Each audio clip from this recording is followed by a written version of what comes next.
La resiliencia es esta capacidad que tenemos para afrontar las dificultades y no solamente salir de ellas sin que nos afecte, sino al contrario, salir de ellas fortalecidas o fortalecidos, extrayendo de las dificultades herramientas para fortalecernos y afrontar dificultades de ese nivel con mayor facilidad, lo que nos permite afrontar dificultades cada vez mayores en tanto que nuestros recursos van siendo a la vez cada vez mayores. Hola César.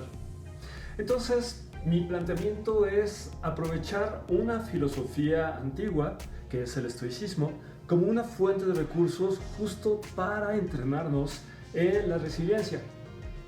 ¿Y por qué el estoicismo?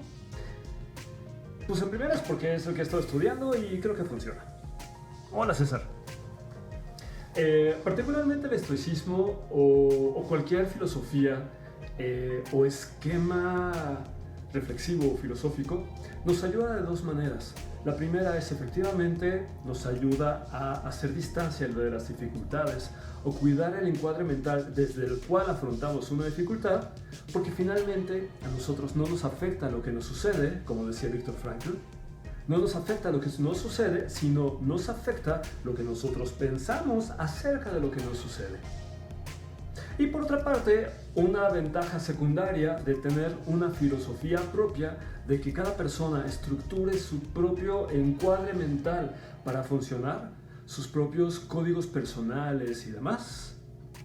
La ventaja principal es que si yo tengo una metodología para decidir y para afrontar al mundo y conectar con las cosas, entonces soy menos manipulable a las voluntades de personas ajenas a mí y soy menos manipulable a mis propios sesgos cognitivos.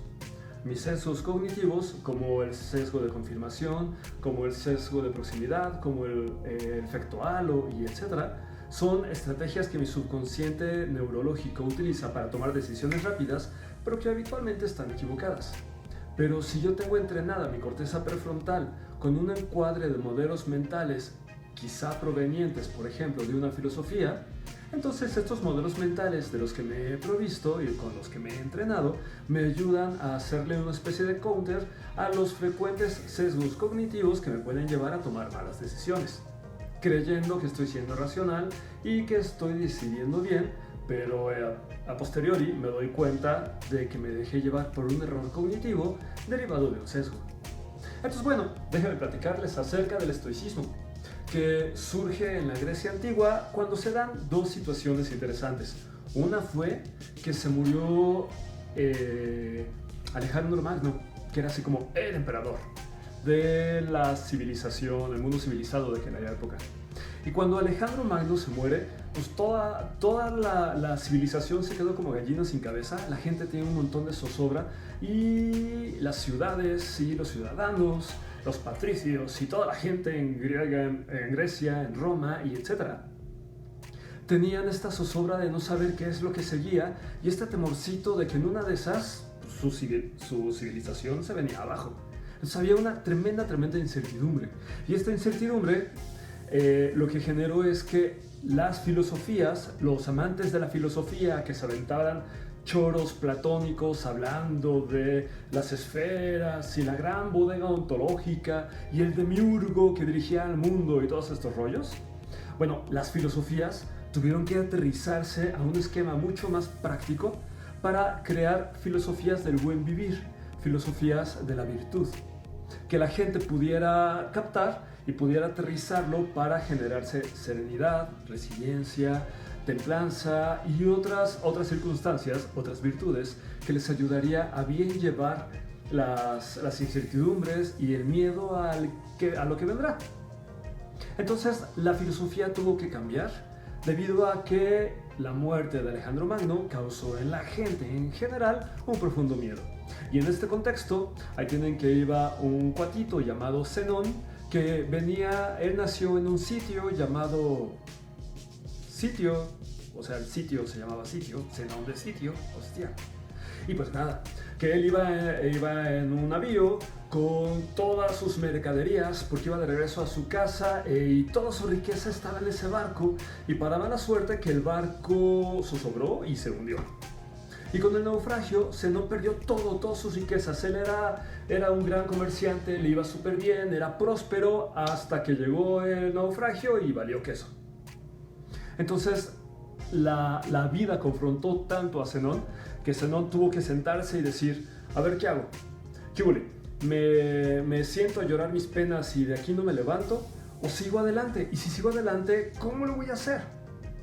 La onda es que Zenón tenía contacto con otras filosofías anteriores. Por supuesto que la filosofía de Sócrates tenía contacto con los cínicos que vivían como perros, literalmente, porque cínico etimológicamente viene de ahí. Y por ejemplo, todas las historias que pueden saber de Diógenes, quien tenía una lámpara para encontrar a un hombre sabio. Hay muchas historias de Diógenes, como Nasruddin entre los sufís, y así. Los epicuros. Zenón fue construyendo con retazos de aquí, de allá y de acullá, de muchas filosofías que había, lo que después fue a predicar a una estoa. Una estoa era un pórtico donde la gente se reunía para aprender las enseñanzas de el tal Zenón. Y al final pegó, cuajó, a la gente le gustó las directrices de esto que se llamó estoicismo, porque se enseñaba en la estoa, y entonces empezó a cundir. De manera que de repente por aquí tienes a un hombre cuyo nombre no sabemos, pero lo apodaban Epícteto, era un esclavo, y él veía las cosas de una manera muy particular. Él dejaba las cosas que transcurrieran, no se involucraba. Hay quien más hacia el oriente diría que Epícteto era muy taoísta. Cuentan que una vez estaba su amo agarrándolo a palos y Zenón le decía, amo, si me sigue golpeando me va a romper la... Ya me rompió la pierna, ya ve. Ahora ya no voy a poder servir mi trabajo. ¡Qué caray! Y entonces Epícteto siguió su vida.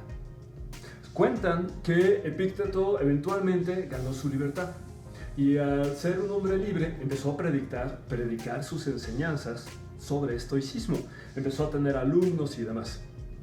Y se hizo famoso, por supuesto. En otro contexto, también en Grecia, había un hombre que era asesor de emperadores, que era famoso por todos lados, se llamaba Séneca. Y Séneca era multimillonario, era un rockstar, y él mismo decía, soy uno de los hombres más ricos de Grecia y estoy satisfecho y estoy agradecido con lo que tengo. Él era profundamente estoico y también predicaba el estoicismo y escribía sobre estoicismo. Escribió varios manuales acerca de cómo llevar una vida que valiera la pena ser vivida.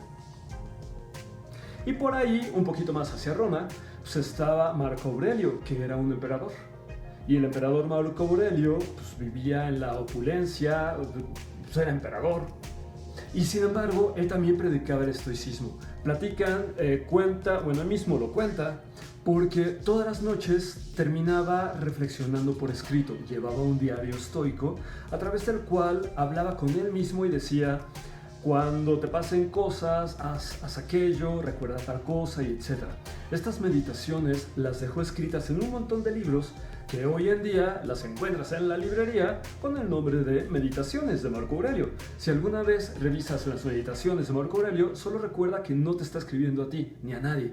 Marco Aurelio se escribía a él mismo y de ahí que se note cierta honestidad en las cosas que decía. Entonces, así como de aquella época los tres principales representantes del estoicismo eran un esclavo, un rockstar y un emperador. Un poquito da la impresión de hacia dónde miraba el estoicismo. Era como muy global y muy para todas las personas, desde lo más bajo hasta lo más elevado. Un modelo mental es, insisto, una especie de algoritmo en el que yo ya me he entrenado en que cada vez que encuentre un 1 más 1, yo sabré que es 2. Un modelo mental malo es, por ejemplo, la ley de Murphy. La ley de Murphy dice que si hay algo que pueda salir mal, saldrá mal. Entonces, cada vez que tengas una expectativa, apuéstale a lo peor, porque las cosas tienden a salir mal. Eso es un modelo mental. No te va a hacer feliz, no te va a servir de nada, no es operativo, pero es un modelo mental. Yo no lo recomendaría. Pero la navaja de Ockham, la que te dice que entre dos alternativas vete por la más sencilla, es un modelo mental. La navaja de Hanlon, la que dice que nunca le atribuyas a la maldad lo que puedes entender a través de la estupidez. Bueno, ese es otro modelo mental. Y muchas de las premisas de filosofías centradas en la virtud están llenas de modelos mentales. Y ahora les voy a platicar varios que creo que engloban bien la filosofía del estoicismo y que podemos entenderlos como modelos mentales. Aquí, de la moda, lo que te acomoda. Porque no, ni siquiera Séneca, por ejemplo. Séneca, que lo tenemos como el estoico, ni siquiera él era estoico 100%. Encontramos en sus libros que de repente cita a Epicuro, que no era estoico, era hedonista. Y sin embargo, el estoicismo toma del hedonismo muchos modelos mentales, muchas herramientas que al final sirven para su filosofía. Entonces, si ellos lo hacen, si yo quisiera ser un estoico, puedo tomar lo que le hace lo que es de utilidad a mi vida, a mi contexto de vida, a mi circunstancia, a mi propio diseño de la vida que estoy construyendo. Y no tengo que aferrarme a que tengo que tomar todos los modelos mentales del estoicismo solo porque me gustaron unos, tienen que gustarme los otros. Nada que ver. Entonces, uno de ellos, por ejemplo, en latín se llamaba memento mori. Y platican que precisamente Marco Aurelio, cuando iba por las calles de Roma y la gente le decía: ¡ay, eres fenomenal, eres hijo de los dioses, eres inmortal, eres grande, tronco! Y así. Bueno, mientras escuchaba todo esto, él tenía un esclavo en particular, parado a un costado de él, que todo el tiempo le estaba susurrando memento mori. Memento mori significa: acuérdate que te vas a morir. Y tal cual. Mientras que la gente lo aplaudía y lo alababa, él tenía a alguien, una voz que le estuviera recordando que nada de eso era cierto, que al final él era tan humano como lo fue Alejandro Magno, que era mucho más grande que él, y pues se petateó. Entonces, si Alejandro Magno murió, ¿Marco Aurelio qué? Y si Marco Aurelio qué, ¿yo qué onda? Entonces, no hay nada que permanezca eternamente en el universo. El universo no conoce de permanencia. Y yo mismo no soy permanente, yo estoy de paso en la vida y seguiré mi existencia, tal vez, quizá en otras vidas, quizá en otras formas de existir, quizá de cosas que no entiendo. Pero ahorita mi contexto actual es finito, es eventual y trascenderá. Vale la pena recordarlo para no tomarnos las cosas tan en serio. Nada permanece. Al final, cuando yo muera, no me llevaré todo esto. ¿Para qué acumulo cosas? ¿Para qué acumulo riquezas? Si al final me iré con lo opuesto. Ni siquiera. Esto funciona no solamente para este planteamiento tan existencialista, sino también para las circunstancias, para las relaciones. Si yo estoy en una relación de pareja, memento mori. No digo que nos estemos acordando todo el tiempo que mi relación de pareja puede morir en cualquier momento, que puede terminar en cualquier momento, que sí. Y sin embargo, creo que lo más útil es no contarme historias en mi diálogo personal, historias de esto tiene que durar, esto tiene que ser perfecto, esto tiene que ser eterno. ¿Cuántas veces cuando una relación de pareja termina, yo me siento frustrado porque al terminar, esto indica que mi relación no fue exitosa? Tengo puros fracasos románticos porque todas mis relaciones terminan. ¿En serio? Una cosa es mala porque ha terminado, todas las cosas terminan. Si quieres evaluar si tu relación fue buena o fue mala, no lo hagas porque acabó.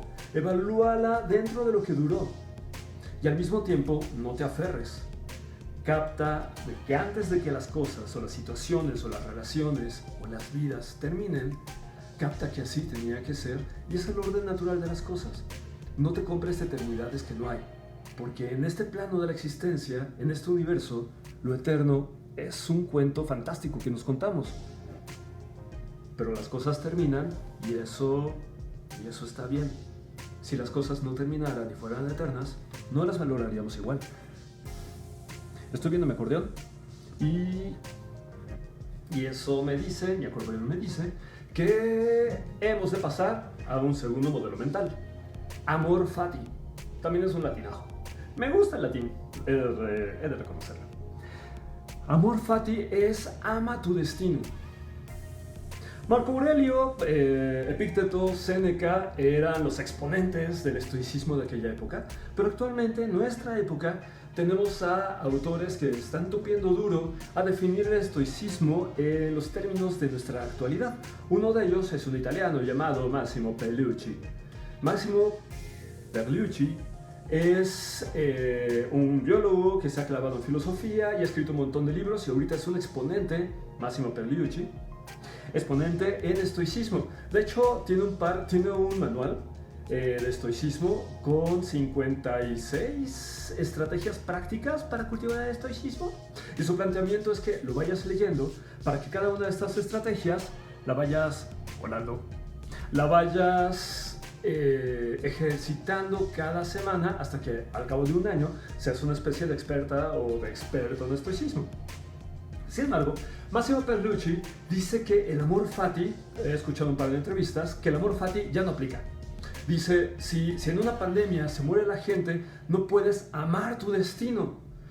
Y es la premisa del amor fati. Los estoicos decían, ama tu destino. Y Massimo dice, eso ya no aplica. Pues bueno, él es un hombre, sin duda, mucho más inteligente que yo. Entonces hay que considerar que tal vez este modelo mental ya no aplique. Pero si aplicara y estiráramos un poquito el concepto, aterrizándolo a lo que originalmente era el estoicismo griego, en cuanto al amor fati, creo que los estoicos decían, no busques hacer lo que amas, trata de amar lo que haces. No busques vivir de la manera en la que lo amarías, mejor ama la manera en la que ya estás viviendo. Yo, en mi contexto personal, tanto en consulta como en mi vida fuera del consultorio, me topo demasiado con personas que viven enojadas y viven en conflicto permanente con su contexto. Odian su trabajo, pero siguen yendo y no tienen de otra. Tienen que seguir trabajando en ese lugar porque ahorita no es opción dejar su trabajo por una u otra razón. No les gusta su relación de pareja, no les gusta. Yo mismo, de repente me he desconectado. A mí me apasiona, me encanta la psicoterapia y sin embargo de repente me desconecto y no la amo. Y entonces recordar como modelo mental amor fati es espérate, detente, contempla aquello que en otras circunstancias sí amarías, reaproxímate y encuentra los múltiples elementos en aquello con lo que te estás peleando, encuentra los elementos que te permiten amar lo que haces. Mi premisa personal, en tanto amor fati, es a primera instancia, acepta que las cosas son como son. Acepta que este mundo ya era perfecto desde mucho antes de que llegaras. Ya era perfecto, ya funcionaba, ya giraba perfectamente y redondito en la dirección que tenía que rodar desde antes de que llegáramos. Y llego yo apenas hace 44 años y me pongo a juzgar al mundo y a decir que es un mundo mal hecho. ¿Por? Entonces no, tengo que aceptar al mundo y a todo lo que hay en el mundo. Tengo que aceptar mi vida. Es una buena vida, es un buen mundo y estoy rodeado de gente buena. Un poco medio bruta, pero gente buena. Acepta, agradece. La neta es que hay razones por las cuales deberías de agradecer lo que tienes, porque hay personas que no lo tienen. Hasta que puedas caminar, es algo que no es obvio, es un regalo que has obtenido. Acepta que estás en un buen momento, que estás en un buen lugar, acepta que eres una buena persona. Agradece el lugar, el momento y la persona que eres y las personas o las situaciones con las que te rodeas. Y ya que aceptaste, y ya que agradeciste, entonces cámbialo todo. Porque todo es perfectible. Y porque no tienes que transformar las cosas porque están mal. Transforma las cosas porque están bien. Y porque pueden estar mejor. De ninguna manera, mi planteamiento de acepta la vida que tienes o acepta el mundo es confórmate o resígnate. Nada que ver. Muévete, evoluciona, crece, elévate. Pero desde la aceptación. No salgas de aquí porque no quieres estar. Estás en un buen lugar. Y cuando lo aceptas, definitivamente puedes estar en un lugar mejor. Y como prueba, hay muchos clichés acerca del estoicismo. Por ejemplo, se dice que de hecho, en la Vox Populi se maneja mucho una persona estoica. Es una persona que no siente nada, que no se afecta, que es flemática, como los ingleses. Pues no, o sea, los estoicos sienten y se enojan y todo, como cualquier persona. Un estoico se conforma con la pobreza y el estoico, como tiene el amor fati y agradece y ama su destino, pues abraza su destino y no cambia. Ok, no, porque por este lado tienes un esclavo que de repente se convirtió en un influencer. Y si hubiera habido YouTube, abre su canal de YouTube y hasta TikTok. Epicteto no se conformó, aceptó ser un esclavo, pero no se conformó con ser un esclavo. Por acá tienes un cuate que de repente tenía labia y tenía buenas ideas, y ese era su destino, y lo aceptó. Y sin embargo, fue por más. Empezó a asesorar a Nerón y a otros emperadores. Y al final Nerón mismo le dijo que porfa suicídate y bueno, esa historia también está un poco truculenta. Pero Séneca fue un hombre muy exitoso por encima del promedio. Amaba su destino y aún así fue por más. Y finalmente Marco Aurelio. Marco Aurelio es un hombre que terminó siendo emperador. Amaba su destino y aún así anheló ser emperador y anheló crecer su imperio y ser una persona destacada. Entonces, en el estoicismo, amor fati no es estancarse, es tu punto de arranque tiene que ser la aceptación y el amor del destino que tienes. Y a partir de ahí, úsalo como plataforma para impulsarte alto. El cielo es el límite y lo que tú desees. Y esto me lleva al tercer módulo mental, que es Fateri errata. Seguimos con los latinajos. Fateri errata es la admisión de mis errores. Soy falible. Lo perfecto no existe. Lo perfecto acaso es lo divino, es el demiurgo. Para los estoicos es el logos. El logos es la physis de todas las cosas. Detrás de cada cosa que existe está el logos. Y el logos es un concepto que acuña Heráclito, muy anteriormente. Era Heráclito quien decía que todo cambia, que lo único permanente es el cambio y que nunca te vas a bañar en el mismo río. Lo cual nos convence de bañarnos, porque bañarse y la higiene es importante. Entonces, para los estoicos, lo divino, no se entiende bien si es Dios tal cual, pero sí, lo divino subyace en todo. Lo divino es lo perfecto, pero sus manifestaciones, el viento, las piedras, y yo mismo, tú, y así, son manifestaciones falibles, imperfectas y siempre perfectibles.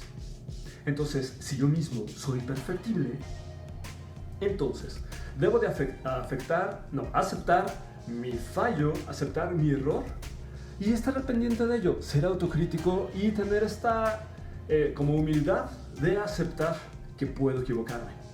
Esto me lleva a que desde el estoicismo debo de agradecer la crítica porque no puedo contemplar de manera objetiva y en 360 todas mis posibilidades de crecimiento. Y si hay alguna persona que me aporta información acerca de mí mismo que me permita crecer en una dirección que yo no había contemplado, estaría padrísimo agradecerlo.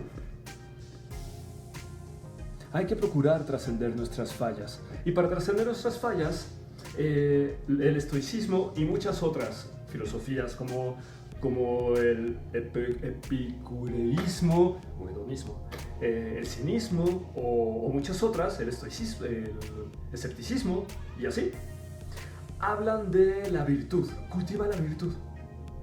Estamos hablando del estoicismo, una época posterior a Sócrates, posterior a Platón, un poquito coetáneo con Aristóteles y bastante coetáneo también con el nacimiento del cristianismo. De manera que de repente hubo un intercambio, un cambalache entre cristianismo y estoicismo. Y esto es muy notorio porque los estoicos te hablaban de 4 virtudes: la prudencia, la templanza, la justicia y otra. Y así, y queda. Pero de repente llegan los cristianos, ven que mucho de lo que dice el estoicismo les aplica y entonces lo extraen.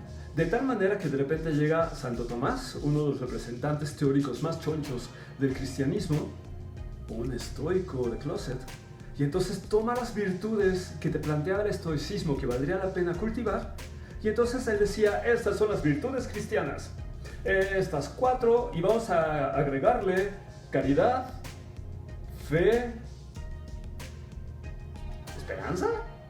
No me acuerdo. Y sin embargo, las 7 virtudes del cristianismo se derivan, al menos 4 de ellas, son una copia al calce de los estoicos. Entonces, si yo contemplo mi naturaleza falible, una manera de trascenderla es cultivar la virtud, cultivar las virtudes. Los estoicos te dan 4 opciones, los cristianos te dan 7. Y al final tú tendrás tus virtudes personales que quieras cultivar. Una persona puede que para alcanzar sus objetivos necesite mayor liderazgo. Bueno, una virtud personal puede ser el liderazgo. Puedes ir rastreando en tu ejercicio cotidiano cuántas oportunidades has tenido de ejercitar tu liderazgo, cuántas has aprovechado y cuántas no. Incluso podrías al final del día tomar nota de tuve estas oportunidades, utilicé estas y estas no las utilicé. Los estoicos, para ir cultivando esta evolución personal, te planteaban un examen de conciencia. Séneca lo hacía todos los días, todas las noches, y Marco Aurelio lo hacía por escrito. De Heráclito no sé bien. Massimo Perlucci por supuesto que lo hace y incluso lo recomienda. Entonces lo que hacían era anotar qué hice bien, qué hice mal, qué podría haber hecho mejor, y etc. Yo te podría recomendar, por ejemplo, si tu objetivo es ser una persona más asertiva, ok, entonces al llegar la noche anotas qué oportunidades tuve, 3 oportunidades en las que pude haber sido alguien más asertivo, tal y tal y tal. ¿Lo hice? Sí lo hice. Resumo qué fue la cosa asertiva que hice para ponerme palomita. No lo hice, ok, no lo hice, no pasa nada, tampoco es para que te pelees contigo, somos cuates, yo soy cuate mío, así que cool, estamos aprendiendo. Entonces anoto, no aproveché mi oportunidad para ser asertivo. Vamos a poner 3 opciones desde el hubiera, con las cuales yo hubiera hecho algo un poco más asertivo que haya sido satisfactorio para mí y resolutivo. Entonces anoto, hubiera contestado tal cosa y eso sería suficientemente asertivo para mí. Opción B, hubiera hecho tal otra cosa que también sería suficientemente asertivo para mí y resolutivo. Y yo sugiero que la tercera opción, la opción C, sea una opción que ahorita consideras que sería suficientemente asertiva, que habría resuelto la situación y además, por ser la tercera opción, ¿qué tal que además sea chistosa? Que resuelva, que sea asertiva y que además te haga ver cool. Tienes 2 que resuelven y satisfacen y una tercera que tiene un bono especial. Esto es trabajar con el hubiera. Porque la vida es cíclica y aquellas oportunidades que yo dejé pasar para ser suficientemente caritativo, para ser suficientemente templado, en templanza, ser suficientemente prudente, líder, asertivo, honesto o lo que yo quiera cultivar, estas oportunidades que dejé pasar volverán a mí. En esta vida cíclica volveré a tener la misma oportunidad después, tal vez en otro contexto, tal vez con otra persona, pero volverá. Y si estoy haciendo este ejercicio del hubiera, entonces en algún momento cuando me vuelva a pasar voy a acordarme de, güey, yo en otro momento había escrito qué hubiera hecho anteriormente. Entonces esta vez lo voy a hacer como lo anoté hace un mes. Y entonces de esa manera voy dándome posibilidad de tener más alternativas de reacción ante situaciones que antes no sabía manejar. Esto es aceptar mi imperfección y trabajar en ella. Nunca seré perfecto, ni se trata de eso y tal vez ni siquiera quiero. Pero siempre puedo ser un poquito menos imperfecto, abrazando la crítica y trabajando mis falibilidades. Ay, la palabra, por eso prefiero el latín. Infortunio viventem. Es el cuarto módulo mental, Infortunio viventem, que es aguas con el confort. Nuestra sociedad está demasiado encaminada hacia el entretenimiento, la distracción y el confort. Todo lo que nos venden tiene que ver con que estemos cómodas o cómodos, que no seamos perturbados y demás. Y eso está bien denso porque nos hemos contado cuentos que no son operativos, que no pertenecen a la naturaleza ni al universo. O sea, nuestros hábitos. Como ciudadano promedio, a mí me gusta comprar regalitos y de la comida y que cuando es Navidad me reúno con mi familia y les regalo cosas, recibo cosas, todos comemos, después tengo gastritis, me compro mis sal de uvas. Todo está escrito y todo está perfecto. Eso es comodidad, eso es prestigio y eso es riqueza y abundancia. De repente llega una pandemia y yo me saco de onda porque no me lo puedo creer y me quedo así de ¿cómo es posible que un virus me sabotee la existencia? Ok, el planeta Tierra dice, ¿por qué no? ¿En qué momento te creíste que eras tan sólido que un virus te la pelaba? ¿En qué momento creíste que estabas ajeno a la naturaleza, ajena o ajeno al devenir y que ibas a poder vivir tu continuidad plana, aburrida y cotidiana sin ningún percance? Y es que nuestra sociedad nos permite contarnos el cuento de que somos imperturbables. Y la neta es que en el universo hay montones de perturbaciones que se perturban perturbadoramente entre sí. Entonces, tenemos que aceptarlo, pero para ello tenemos que renunciar un poco a la comodidad. ¿Acuérdense de la película de Wall-E? El robotito este que es amigo de una cucaracha y que después se enamora de un robot más bonito y redondito que es Eva. Bueno, esa parte no.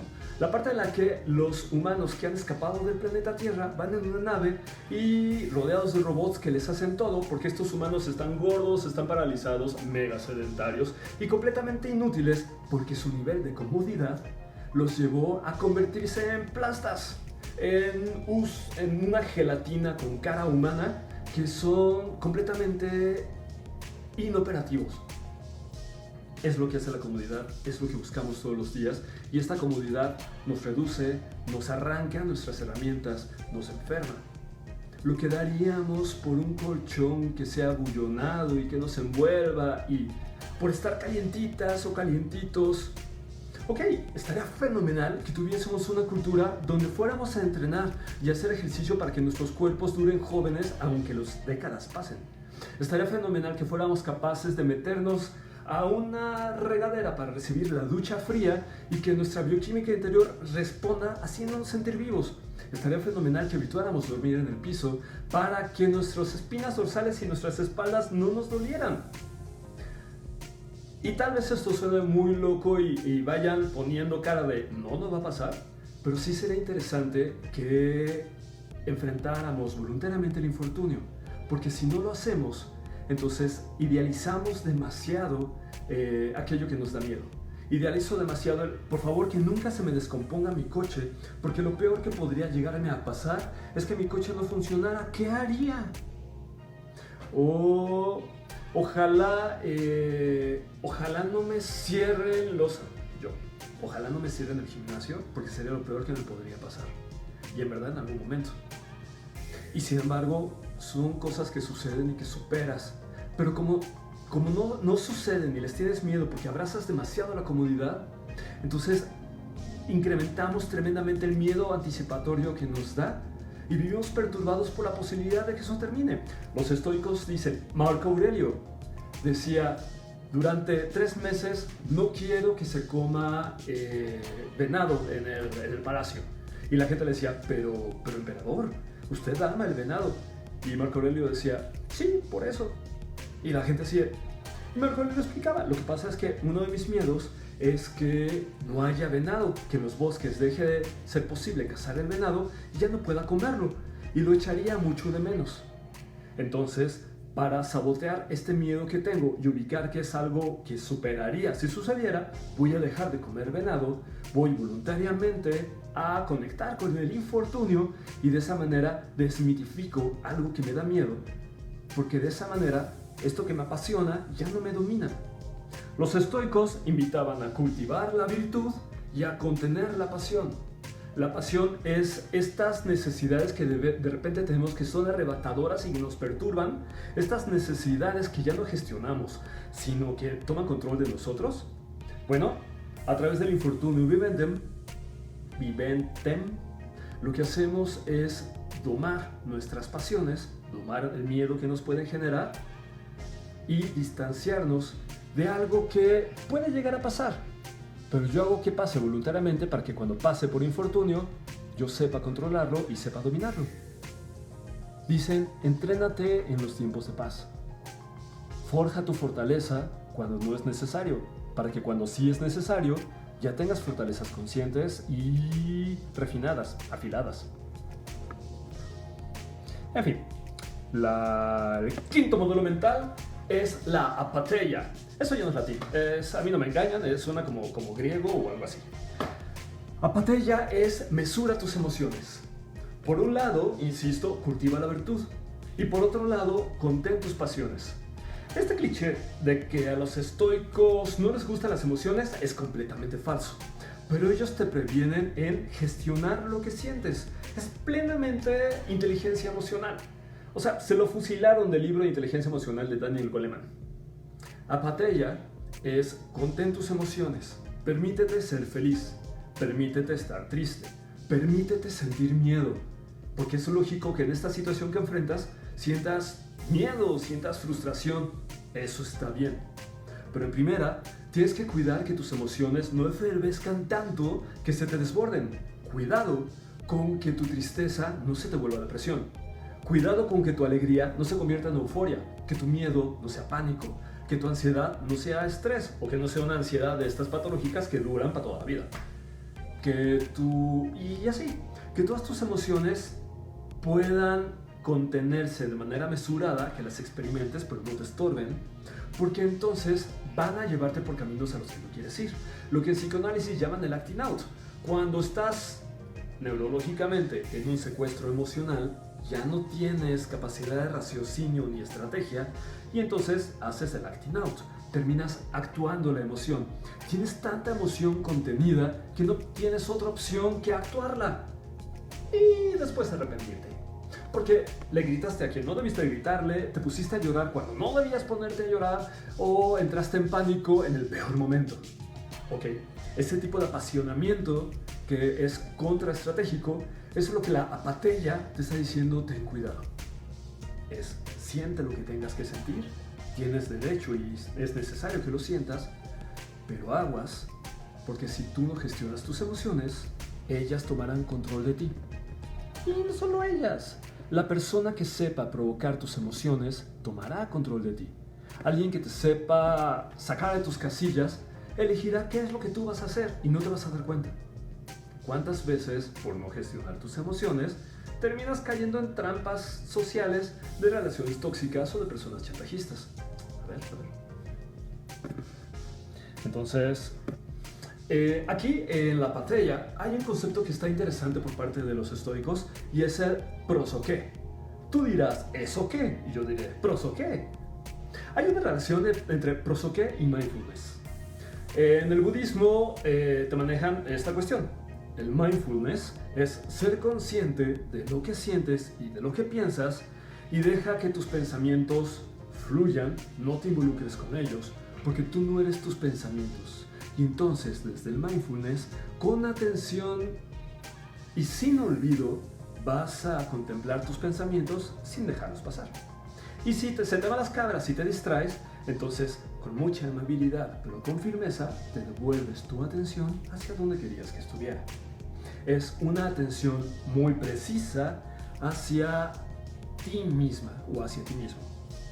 El prosoqué de los estoicos, en cambio, es: préstate atención, contémplate constantemente 24/7, pero no tan a detalle. Implica únicamente el que vayas por la vida y de cuando en cuando te preguntes: hey, ¿cómo estás? Bien, bien, ¿y tú?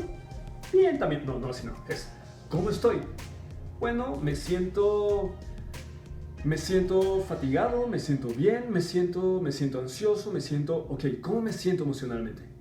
Ahora, detrás de esta emoción que tengo, ¿qué necesito? Estoy bien aquí, necesito retirarme, necesito generar otro tipo de dinámica. ¿Qué es lo que necesito? Entonces, la patella, esta mesura de las emociones, el prosoqué, otra cosa griega creo. El prosoqué es la invitación a contémplate, gestiona tus emociones y procura siempre ser consciente de qué estás haciendo contigo en el mundo. Y entonces, algo tan básico, si te sientes gacho, suspende. Si emocionalmente no te sientes bien, tal vez tengas que cambiar de sitio o de dinámica. Si está chido, date. Más de eso, no pasa nada. Tu brújula emocional, eso es prosoqué. Y eso es gestión de tus emociones y es la versión de inteligencia emocional que te vienen manejando los estoicos. Otra cosa griega y el sexto modelo mental del estoicismo y es el simpatia. Simpatia básicamente es todos somos uno. Te decía, les platicaba, lo divino es el logos que subyace detrás, por debajo, adentro de todo. Todos somos parte, yo estoy conectado con el viento, con las piedras y así. Y si de repente en su imaginación comienza a sonar la música de Colors of the Wind de Pocahontas, sí, viene mucho el caso. Simpatia es sentirte de una manera holística parte de todo. Entonces, yo soy parte de la humanidad, yo soy parte de ti. todo lo que tú haces, todo lo que experimentas es una metáfora de lo que yo hago y experimento. Hay una alteridad que nos conecta. Tú eres mi alter ego y yo lo soy para ti. De manera que si yo estoy bien, contribuye a que tú estás bien. Y si yo procuro que tú tengas bienestar, eso nutre mi propio bienestar, porque somos una comunidad. Un problema del ser humano moderno es que vivimos aislados como si cada cual fuese una isla y no caemos en el 20 de que todos estamos conectados. Precisamente en tiempos de pandemia, lo que sabotea a la humanidad y favorece a la pandemia es que cada persona jala para su molino porque no tenemos esta conciencia, esta inteligencia holística de sabernos conectados, de sabernos parte de todo. Para los estoicos es una cuestión mística que tiene que ver con el logos que nos conecta a todos. Y muchas filosofías occidentales y orientales mantienen también este argumento con diferentes contextos. Pero lo cierto es que la humanidad es una sola y todos somos metáfora de todas y todos los demás. Entonces existimos en el logos y nos une la empatía y la comunidad. En este contexto en el que yo formo parte de todo, los estoicos me recomiendan: vive conforme a tu naturaleza. No niegues tu naturaleza, porque tu naturaleza te conecta con todo, te conecta con las personas, Y aquí viene otro prejuicio que la gente tiene acerca de los estoicos. Cuando los estoicos dicen vive conforme a tu naturaleza, la gente imagina que el estoico va a quitarse la ropa y va a salir corriendo a la calle y mostrando sus miserias y lo que sea. No todos lo harían, pero esto no tiene que ver con eso. Si alguien quiere hacerlo, pues be my guest. Puede, y aparte queda nada más como falta administrativa, no te van a meter a la cárcel por eso. Puede que te vean rarito, pero más allá no pasa nada. Vivir conforme a tu naturaleza es identificar qué es lo que necesitas y actuar conforme a ello. Aquí en consulta, lo que yo te vengo manejando es preguntar a las personas qué es lo que necesitas. Por ejemplo, yo de repente siento que necesito jugar PlayStation. Esa es mi necesidad. Si es mi necesidad, tengo que jugar PlayStation. Espérame tantito, no. De repente confundimos satisfactores con necesidades. Yo no necesito, me encanta jugar PlayStation, pero no necesito jugar PlayStation. Sí necesito conectar con narrativas, contarme historias, realizar actividades lúdicas que me desafíen y que me estresen de una manera constructiva. Esto lo necesito. ¿Cómo nutro estas necesidades? Bueno, el PlayStation es una manera. Pero no necesito jugar PlayStation, pero sí necesito narrativas y sí necesito el juego. Entonces, puedo darme chance unas veces de jugar PlayStation y otras veces puedo ponerme a jugar rol y otras veces puedo ponerme a platicar con gente que nutre mis narrativas y otras veces puedo, etc. Entonces, vive conforme a tu naturaleza implica identifica qué es lo que tu ser necesita, no lo que lo satisface, lo que necesita, valida esta necesidad, hazte responsable de ella y muévete. Y entonces moldea tu vida para que sea una vida nutritiva que satisfaga las necesidades que van acorde con la naturaleza. ¿Y la naturaleza esencial de ti o la naturaleza que tú te has construido a partir de cómo estructuraste tu vida? No entremos en detalles. La cosa es tu naturaleza, tus necesidades, tu responsabilidad. Y nuestras naturalezas nos conectan. Porque al final, si no sobrevivimos en tribu, pues no vamos a sobrevivir. Comprendo adventu. Eso es latín, pero comprendo adventu. Bueno, es el modelo mental número 7. Comprendo adventu. Implica contemplar la big picture, el panorama completo. Yo soy un ser limitado que por muy inteligente que pretenda ser, por muy objetivo que yo quiera, no puedo contemplarlo todo. Entonces, tiene un poquito que ver con esto de aceptar mi infalibilidad y valorar la retroalimentación y la crítica y todo esto, pero además tengo que mantener siempre una perspectiva abierta, viendo el panorama completo cada vez que pueda, y si no puedo, pedir ayuda de otras voces, de otros ángulos, de otras personas que contemplan desde una perspectiva diferente y pedirles que me ayuden a tener una visión lo más 360 posible de cada situación que yo enfrente, buena o mala. Porque de repente, si no veo el panorama completo, me voy a terminar ahogando en un vaso de agua. Entonces, comprendo Adventu implica buscar otras perspectivas para tener panoramas más amplios. Tengo que aceptar en este contexto y con este módulo mental que mi narrativa de las cosas en lo absoluto es la única narrativa posible.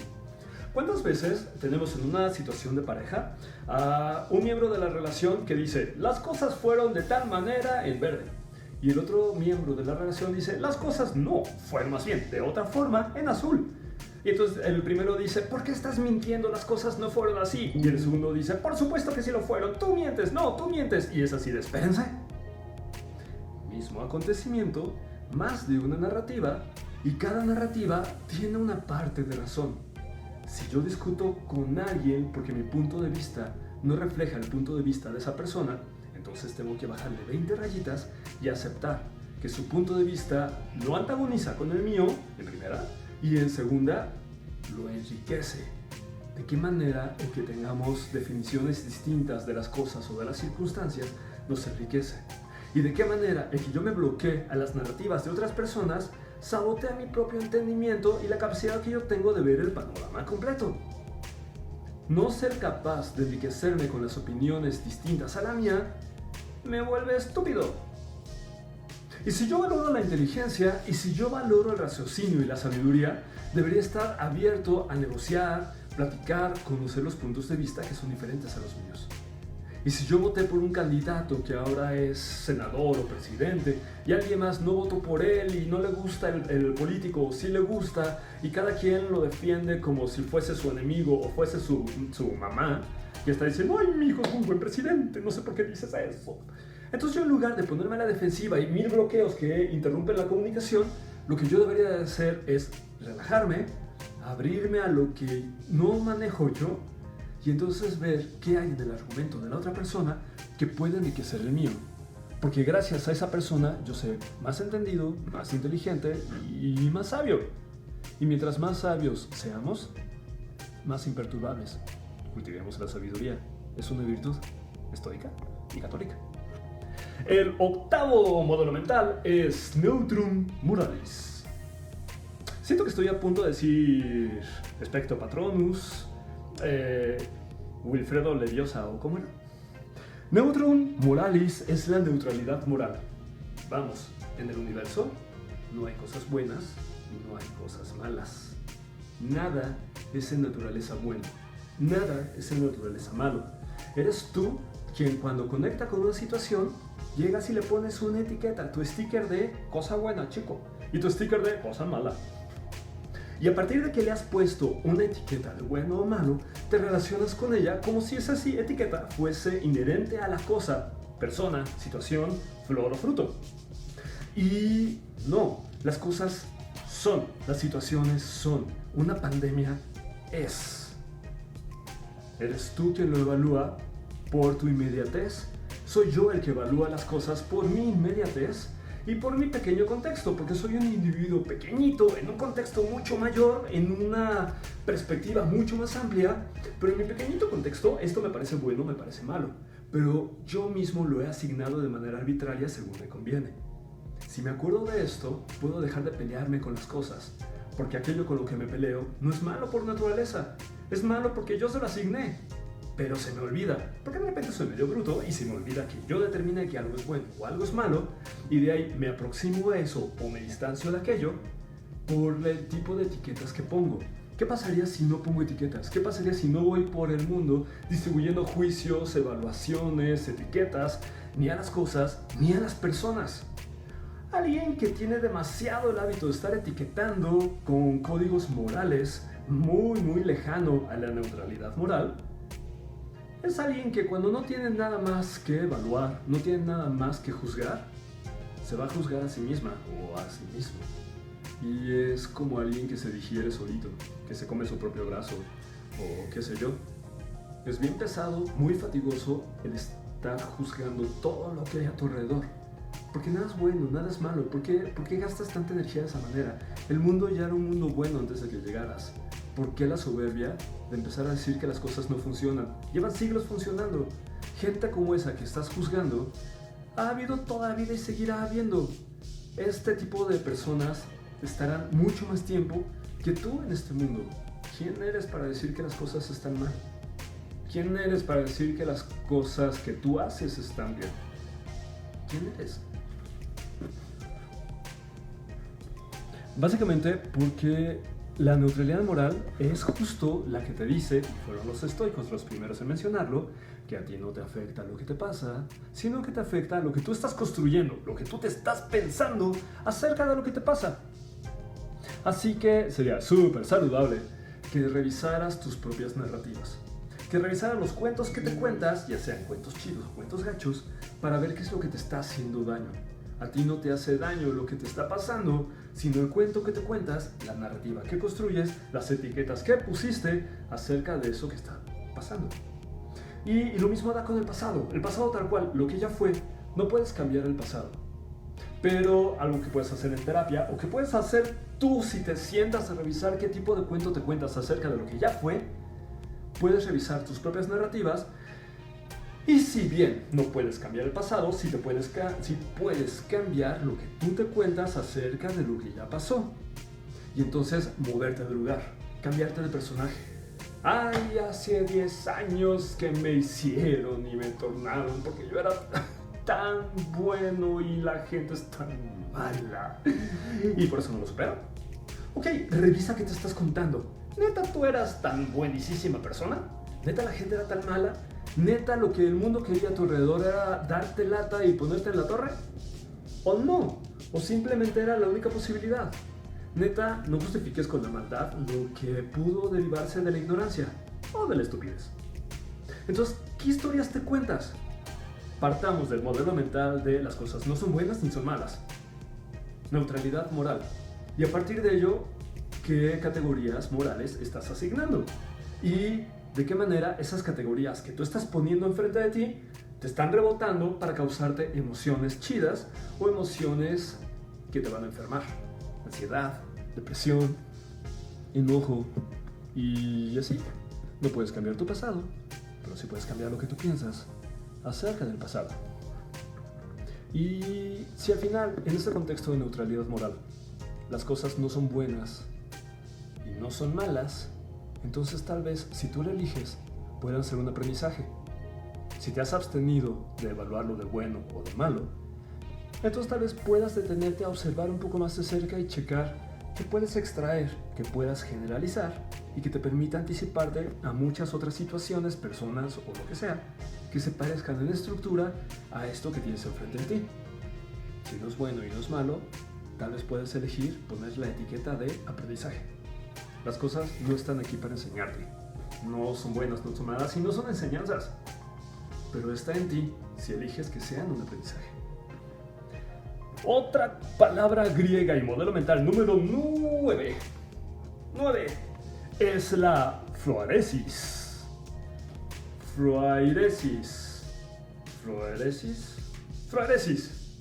La dicotomía del control. Los estoicos te dicen, hay cosas que tú controlas y hay cosas que no controlas. Y es importante que puedas distinguir entre unas y otras. Es más, los cristianos dirían, Señor, dame la fuerza para cambiar lo que puedo cambiar, dame la paciencia para aceptar lo que no está en mi control y dame la sabiduría para identificar la diferencia entre unas y otras.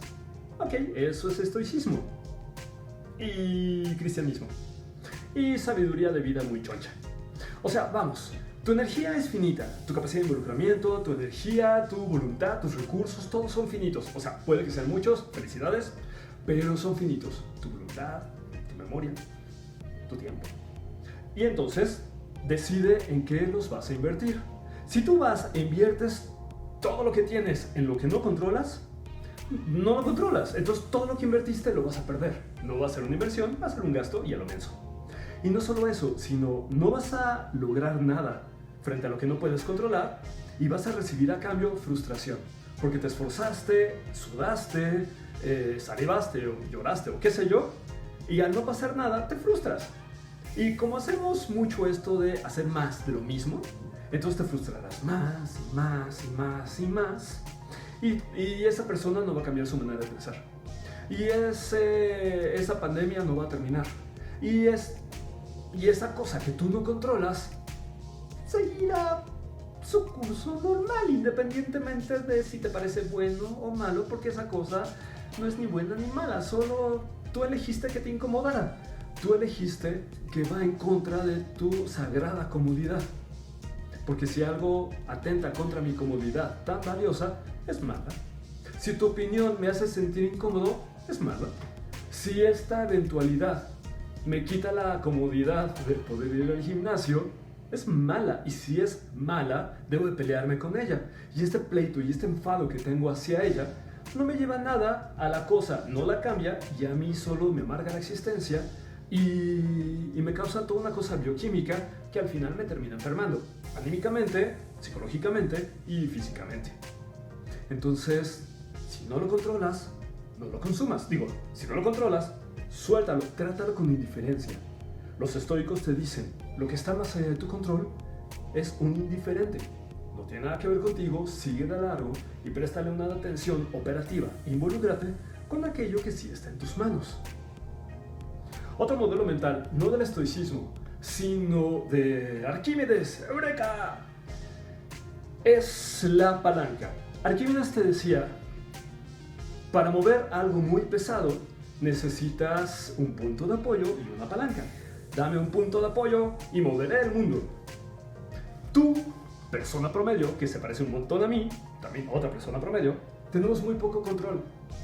Pero si ubicas lo que puedes controlar, lo controlas en el momento adecuado y en el lugar adecuado, si tienes esa sabiduría para saber cuándo ejercer tu control, entonces es factible que puedas mover el mundo. Solo necesitas ubicar cuál es el control que está en tus manos y emplearlo como si fuera una palanca o una polea. Y cuando muevas el mundo, no te olvides de gritar Eureka. Marca registrada. Y ya el 10. Órale, súper tiempo. Ok, el 10 es Círculus Virtuoso, que básicamente es tener un círculo virtuoso, un círculo social virtuoso. Consideremos que las emociones se contagian, particularmente si ya están a nivel de pasión. O sea, mi tristeza puede que sea un poco pegajosa, pero mi depresión es infecciosa. Mi alegría es infecciosa, chido, pero mi euforia es contagiosa. Mi pánico es socialmente contagioso, pregúntale a las masas. Mis emociones son contagiosas, mi toxicidad es contagiosa. Entonces, los estoicos te sugieren revisar bien con quién te juntas, no vaya a ser que a aullar aprendas. No tan tremendamente así, pero procura en este camino de ser cada vez menos imperfecta o menos imperfecto, procura estar con personas que te impulsen a seguir avanzando. Y ten cuidado con la gente, con las personas que te jalen para atrás. Elige bien. En primera, elige quién suma y quién conviene que se quede contigo. Y ten la fuerza para que cuando sea necesario sepas despedirte. Porque no le sumas o porque no te suman.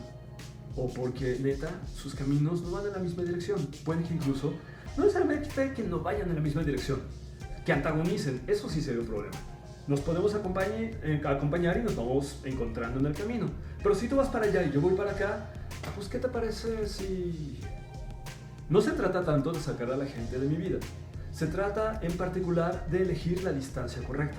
No voy a hacerme super bro y estar todo el tiempo 24/7 con una persona que no comparte los suficientes valores conmigo como para caminar a mi lado o impulsarme si se pudiera. Si esta relación que yo tengo, no la persona, alguien jamás es un lastre, pero mi relación con esa persona sí puede serlo. ¿Me conviene esa relación? ¿Qué tan apegada, qué tan emocionalmente cerca?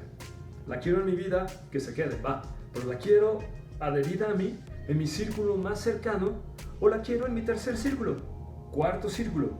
Ahí podemos antagonizar, puede esta relación intoxicarme, pero a la distancia ya no alcanza a hacerme daño, pero la tengo en mi panorama emocional. ¿Qué tal eso? ¿Qué tal visualizarme como agente, autor de mis relaciones y negociar?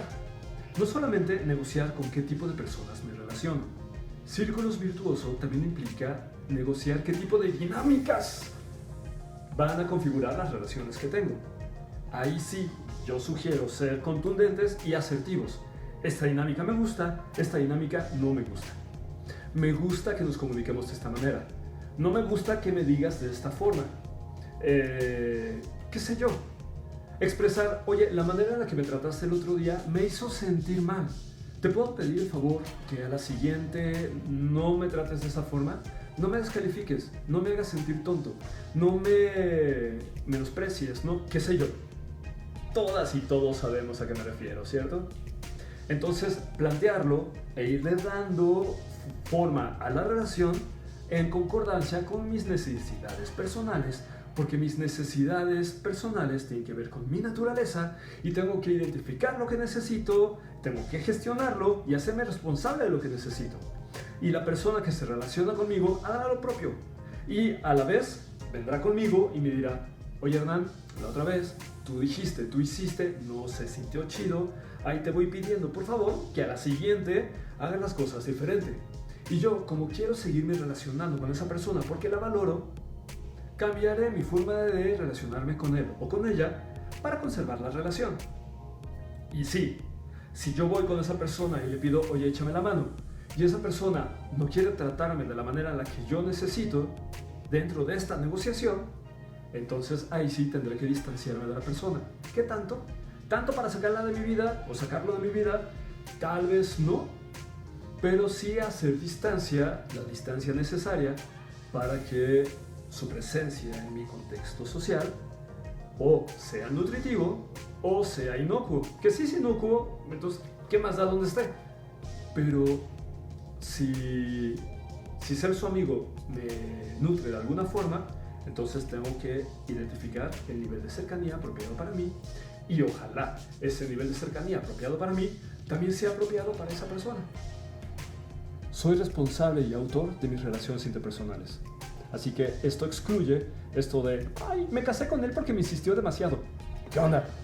O somos amigos por la prepa y después de ahí siguió la relación, pero me da flojera estar con esa persona. Entonces, ¿qué haces con esa persona? Si no suma y si estás teniendo relaciones que no abonan a tu camino de evolución y desarrollo personal, entonces tienes una fuga de recursos que perfectamente podrías ahorrarte. Y esos son los 10 modelos mentales que podemos extraer del estoicismo. Si ustedes quieren saber un poco más de estoicismo, un poco más actual, pueden revisar autores como Tim Ferriss, que está escribiendo un montón acerca de estoicismo, y algo de lo que ha escrito se ha traducido al español. Massimo Pigliucci, que ya lleva como 3 libros, y muchos de ellos son muy operativos y muy como manuales. Ryan Holiday está que entre el coaching y el estoicismo y está padre. Me gusta más Pigliucci, pero Ryan Holiday también tiene ondita. Ronald Robertson también está escribiendo cosas interesantes acerca del estoicismo, lo mismo que William Irving. Y ya. Aquí tengo la nota de recordarles que toma lo que te acomode. Aquí dice, toma lo que te acomode. Que básicamente nadie va a ser estoico al 100% o estoica al 100%, pero si algo de esto sientes que te pueda funcionar para afrontar los malos tiempos, pues adelante, investiga un poco más del modelo mental y aplícalo hasta que lo refines para tu contexto y para tu uso. Y ya, de todo esto, lo primerísimo que yo tomo es este concepto de la bitácora estoica, el diario estoico, que es una idea de Marco Aurelio y que muchos estoicos y también psicólogos de la corriente de psicología positiva han retomado. Y entonces lo que plantean es, ten un cuaderno que esté chido, que te guste, que esté bonito, así el diseño, el dibujo, etcétera, blanco, cuadriculado, rayado, blanco. Ten unas plumas, lápices o lo que sea con lo que vayas a escribir que esté padre, o sea, material que te identifique. Y tenlo ahí. Y cada vez que hagas lo que Séneca recomienda de un examen de conciencia, hazlo por escrito. Porque por otra parte, el escribir es un acto terapéutico que modifica cosas en tu mente. Al final, tu bitácora emocional, tu diario estoico, es una especie de pizarra externa donde lo que escribes modifica el código fuente de tu mente, de tu cerebro.